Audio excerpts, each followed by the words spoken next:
তুমি বাগানে দাঁড়িয়েছিলে, পৃথিবীর পরন্ত রোদ তোমার মুখে এসে পড়ছিল। আমি অবাক বিস্ময়ে দাঁড়িয়েছিলাম,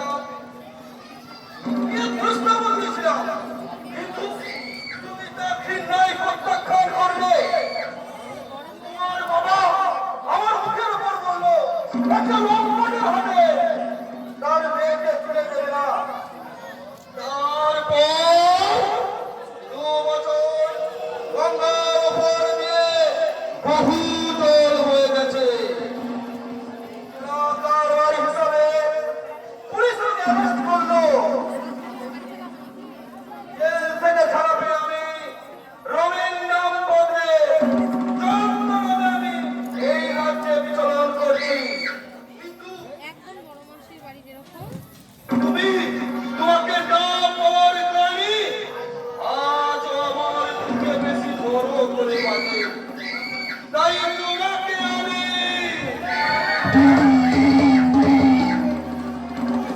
এতই আছে।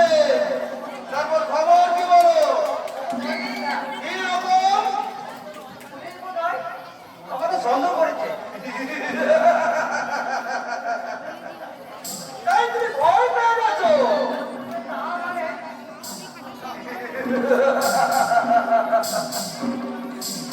তোমার মুখ থেকে তো পরিষ্কার বোঝা যাচ্ছে।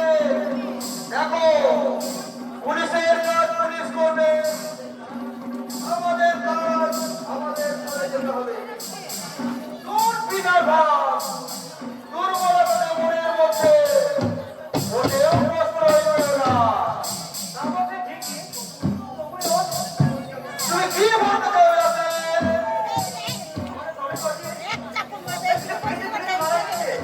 শুধু তাই নয়, তার সুন্দরী মনকে আর খুঁজে পাওয়া যাচ্ছে না, তাই না?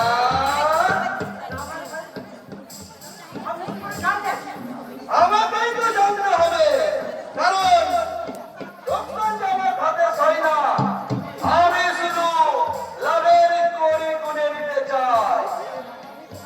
ওই অধীনের অকাল মৃত্যু আমার অনেক ক্ষতি করেছে, আর সেই জন্যই ক্ষতির কিছুটা ওষুধ করতে তার সুন্দরী বোনকে আমি বিদেশে পাচার করে দিয়েছি। আমাকে আমার মুখে থেকে কি দেখতে যাবে?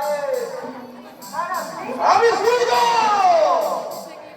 দূরের মানুষ সূর্যের তাপ গায়ে মেখে যায়, কিন্তু তাকে কিছুতেই স্পর্শ করতে পারে না। কি বুঝলে?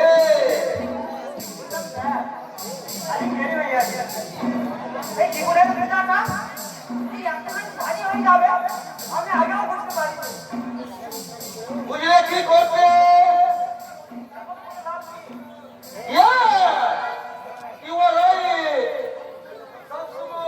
লাভের কথা মাথায় রাখবে।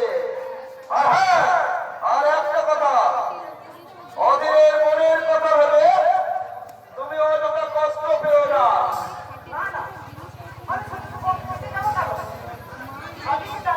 কি হলো ইয়াসিন? আমার গলা কাঁপছে কেন? আমি তো জানি।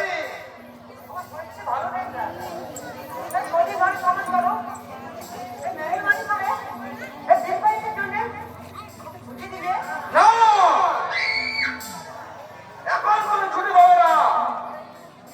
দলের নিয়ম তুমি যদি ভুলে গিয়ে থাকো, আমি আমার মনে সমর্থন করিয়ে দিচ্ছি। তুমি তোমার ইচ্ছা মতো চলতে পারবে না, আমার ইচ্ছা মতোই তোমাকে চলতে হবে। জানি না